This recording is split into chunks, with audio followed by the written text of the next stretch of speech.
Une nouvelle manière de travailler, une nouvelle manière d'entreprendre, ou une autre manière d'entreprendre, une autre manière de travailler, ça veut dire quoi? Ça veut dire en fait qu'aujourd'hui il y a un peu une espèce de contradiction dans laquelle on bute tous, on se prend tous les pieds dans le tapis. Soit on a des créateurs, des salariés, des entrepreneurs, des inventeurs, bref des gens qui travaillent dans l'économie capitaliste et on finit tous par se laisser prendre au jeu pour une question de pouvoir, de passion, d'argent. On finit tous par bosser comme des dératés. Combien de fois j'ai perdu le contrôle dans ma vie et combien de fois je me suis mis à bosser frénétiquement ou à penser beaucoup trop au pognon. Toujours est-il qu'on est nombreux à nous laisser aller encore une fois, à trop travailler, à rentrer dans la partie un peu mécanique de la vie et à bosser comme des déglingos, limite à se mettre en burn-out potentiel, enfin en tout cas être dans l'excès. Donc en face, on a des gens en fait qui sont... Donc ça c'est le faire, hein, c'est la partie mécanique de la vie, c'est du faire tout simplement. C'est l'action, c'est l'économie, c'est le contact à la réalité, ça fight, on met des nions, on en prend, on se plante, on réussit, on se drogue à ça en fait, on se drogue à l'action. Et puis ce qui se passe c'est qu'on s'oublie un petit peu à titre perso, pris dans le feu de l'action, on s'oublie un petit peu. Et en face, on a un groupe de gens, genre les psys, les philosophes, les écrivains, les contemplatifs, tout ce que vous voulez, qui eux en fait passent énormément de temps dans l'être. Voilà, ils méditent, ils font tout un tas d'activités pour s'occuper d'eux. Et donc les psys, en fait, qu'est-ce qui se passe? Ne m'ôterez pas l'idée de la tête qu'un psy, il agit sur une centaine de personnes par an dans son cabinet. Mais enfin, il n'est pas vraiment au contact de la réalité et c'est pas lui qui impacte le monde, c'est pas lui qui crée le monde matériel. Et ce qui se passe aussi, c'est que souvent ces gens qui sont dans l'être, ils regardent un peu le monde du faire, ils nous prennent un peu de haut là, les Brutus en train de se foutre des nions dans le monde économique, les mecs qui sont là en train d'arma et tout ça, ils sont en train un peu de nous regarder, en train de nous mépriser. Et dans le fond, si on regarde ce qu'ils font, oui, peut-être que ce sont des gens qui sont bons parce qu'ils développent des qualités humaines avant de développer des qualités d'action. Mais ils laissent un vide parce qu'ils ne participent pas au collectif, ils n'impactent pas la société, ils font jamais de politique, ils participent jamais finalement aux décisions qui vont aider tous les humains. Ils ont juste une action très localisée auprès d'une centaine de personnes à leur petite échelle et puis c'est tout. Est-ce que c'est la solution? Moi je pense que non, parce que qu'est-ce qui se passe? Il se passe que ils laissent la place, en fait c'est comme si les gens bons, humains, ouverts à l'intérieur émotionnellement, en désertant la problématique collective, ils laissent la place à tous les psychopathes. Je vous rappelle quand même que les psychopathes sont assez nombreux aujourd'hui, particulièrement aux États-Unis.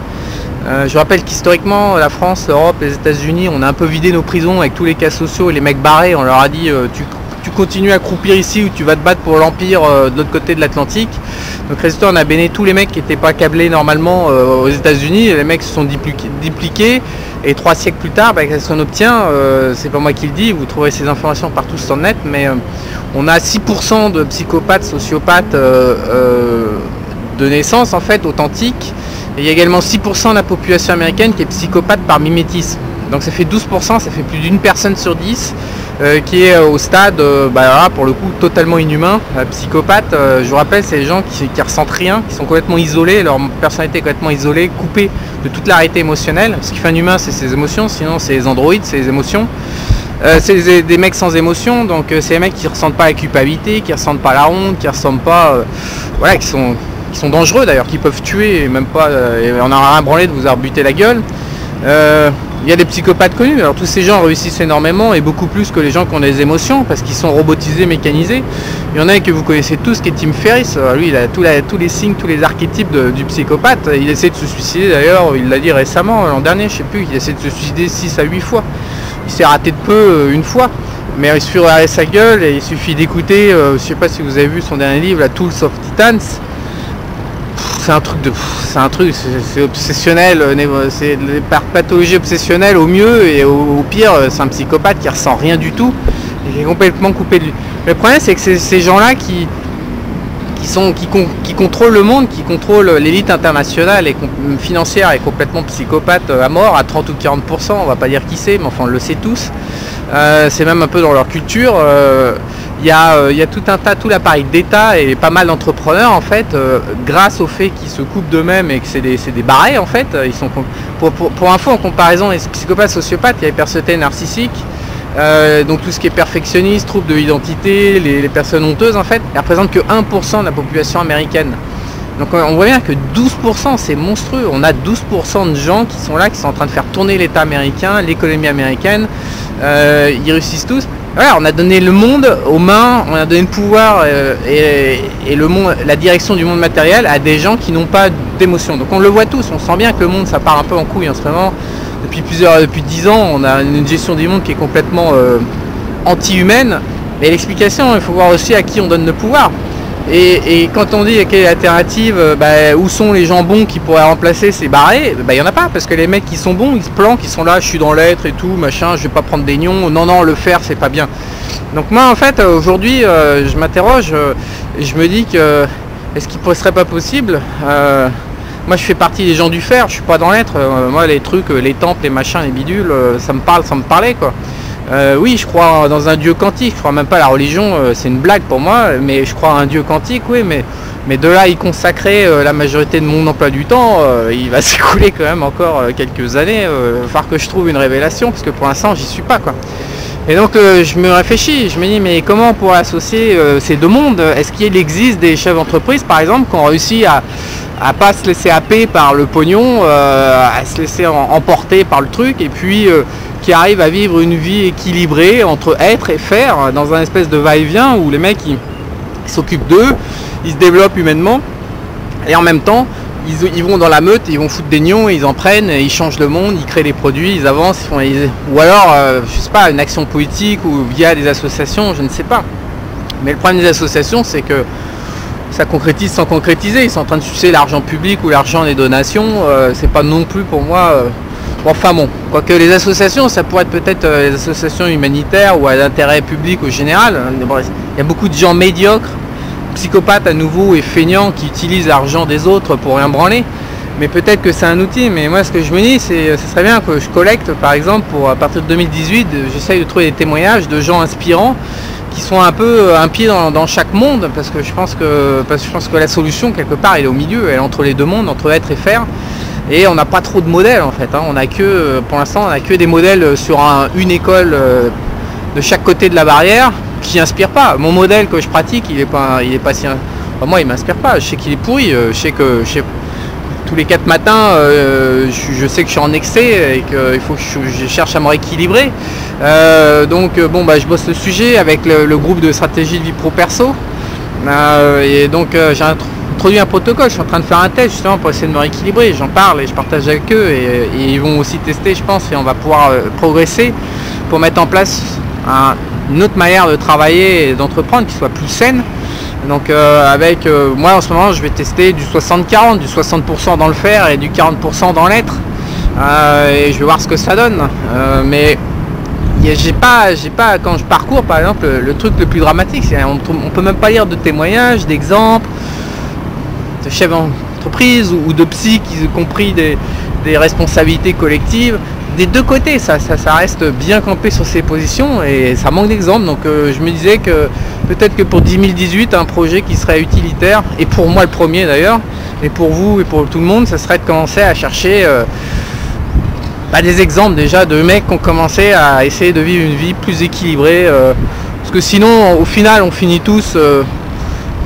Comme une fois les mecs dans l'être, ils sont sympas et tout, ils méditent et tout, ils sont les moines, hein, c'est sympa la robe à fleurs avec les sandales et puis pas baiser de gonzesse et jamais picoler et être là comme ça, mais moi j'ai envie de picoler, j'ai envie de niquer les gonzesses, j'ai envie d'avoir une vie, j'ai envie de bouffer, j'ai pas envie de devenir un moine, pas envie d'être un moine assimilé, j'exagère un petit peu, je grossis le trait, mais pas envie de refaire ça.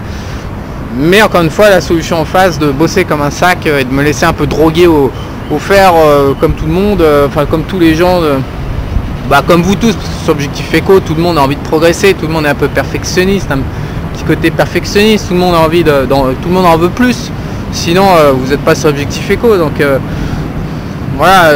ça mène nulle part non plus. Il faut bien, au bout de 20 ans, 30 ans, on fait des boucles et puis et puis au final on est enfermé. Je connais énormément de gens, et même parmi vous, lecteurs, qui m'avaient écrit, beaucoup d'entre vous êtes enfermés tout simplement dans un système où ça délivre pas du bonheur, quoi. Donc la réflexion du jour et en ce moment de la semaine, ça a essayé de contrer, trouver une solution intermédiaire et puis surtout de l'appliquer, parce que la branlette, genre je sais, je cherche, je trouve, voilà, je réfléchis et puis ça s'arrête là, ça sert à rien. Donc l'idée derrière, c'est pas trouver, déjà c'est de mettre en place une stratégie, mais après c'est de la pratiquer semaine après semaine, mois après mois, pour qu'elle délivre de la valeur, pour que ça produise du changement de vie vers du meilleur. Et le truc le plus dur, c'est pas de l'élaborer la stratégie, c'est de la rendre vivable, acceptable et de la mettre en œuvre sur le long terme, donc de généraliser le process. C'est ça sur lequel je travaille comme update en ce moment pour le groupe, suite au... je vois bien qu'on a tous à peu près les mêmes problèmes qui reviennent, et donc je pense que ça va apporter beaucoup de valeur pour les clients comme pour moi, de commencer à tripatouiller, et j'ai commencé à faire des recherches. Et le truc qui est le plus fou, c'est que si vous êtes sur Google, vous prenez les 3-4 premières pages de résultats, j'ai essayé une dizaine de requêtes, y compris la requête perfectionnisme, et vous trouvez rien en fait, vous trouvez des trucs qui servent à rien. Il n'y a pas, a priori je suis en train quand même de chercher une solution qui n'est pas très développée, sur lesquelles en France on va pas trop réfléchir. J'espère qu'aux États-Unis, je n'ai pas encore fait de recherche aux États-Unis, j'espère qu'il y en a qui ont réfléchi un peu plus, mais je suis sûr que c'est porteur de valeur et de bien-être, et je suis sûr que ça va vraiment servir. Mais voilà, pour l'instant j'ai pas vu beaucoup de personnes qui avaient au moins écrit. Peut-être qu'il y en a qui écrivent pas sur internet et qui réfléchissent. Je vais voir. En tout cas, c'est le début d'un projet pour 2018. 2017 étant une année de chiottes, où il a fallu faire du compliance. Si vous voulez mener une vie internationale, avec la mise sur le marché du CRS en janvier 2018, là c'est n'importe quoi. Donc j'ai fait une année de merde où j'ai consacré au moins 15% de mon temps, de mon énergie à faire du compliance, à fermer des comptes bancaires, à justifier tous les virements sur un an glissant. C'est la folie. Donc mon compte bancaire au Costa Rica, il reste 3 virements à justifier après 8 mois de compliance pour garder mon compte bancaire perso et celui de mes sociétés au Costa Rica. 8 mois avec que les allers-retours toutes les semaines avec des demandes de justificatives. Donc j'ai pas produit, j'ai aussi comme projet de constituer ma tribu. On est déjà une quinzaine d'entrepreneurs, ça peut vraiment démarrer aujourd'hui, il y a suffisamment de personnes, mais voilà, le monde est géré par les sociopathes et les psychopathes. Résultat, concrètement, avec leurs règles à la con qui servent à rien, parce que dans le fond ça n'a rien changé, si ce n'est que j'ai perdu 15% de mon année à faire ces conneries. Mais voilà un exemple concret, j'aurais pu passer ces 15% de mon temps à créer ma tribu d'entrepreneurs ou à travailler sur les projets de mode de vie qui font réfléchir et qui apportent du mieux-être. Non, j'ai fait de la paperasserie, de l'administratif, des justificatifs de merde, encore une fois, qui servent à rien. Voilà, donc si vous êtes dans l'être, moi je vous dis quand même que vous devriez quitter un peu le cabinet et aller vous confronter à la réalité et apporter au monde votre cœur de manière plus concrète dans l'action. Si vous êtes trop dans le faire, je vous invite à lever le pied et à commencer à réfléchir à une autre manière de vivre, une autre manière de travailler, que ça collabore un peu mieux, parce que normalement vous êtes dans l'excès comme tout le monde, et vu que personne n'y réfléchit, vous devez, au final, dans le fond, ce que je dois vous dire, ça doit faire écho. Vous devez quand même vous poser 2-3 questions sur votre rythme de vie, et est-ce que ça va, si vous continuez comme ça encore 10 ans de plus, est-ce que ça va vous satisfaire? J'imagine que comme beaucoup de gens, vous devez quand même vous dire que ça va peut-être pas le faire définitivement, parce que la manière dont vous galopez actuellement, et peut-être falloir trouver une autre manière de courir. Voilà, donc si ça vous inspire, comme je suis en train de débuter, tous vos témoignages sont les bienvenus. Donc envoyez-moi le maximum d'informations sur vos vies, vos expériences. Si vous avez déjà réfléchi sur ce sujet, vous vous doutez bien, extrêmement preneur de tout. Mais encore une fois, des deux bords, hein. Même le mec, donc je me fous de sa gueule en robe à soute, en robe à sandales dans un temple. Peut-être que c'est moi qui ai rien compris, même si vous êtes sur mon bord opposé, n'hésitez pas à m'envoyer vos témoignages et m'inspirer. Pour l'instant je suis en phase de collecte d'informations pour élaborer une stratégie, donc j'ai pas encore assez d'occurrences pour être sûr de mon coup, donc n'hésitez pas à m'envoyer tous vos témoignages sur la manière dont vous dépensez votre temps entre la vie perso et la vie pro, c'est quand même un sujet qui nous touche tous et qui est quand même énorme, c'est la base de la base. Je vous dis à bientôt.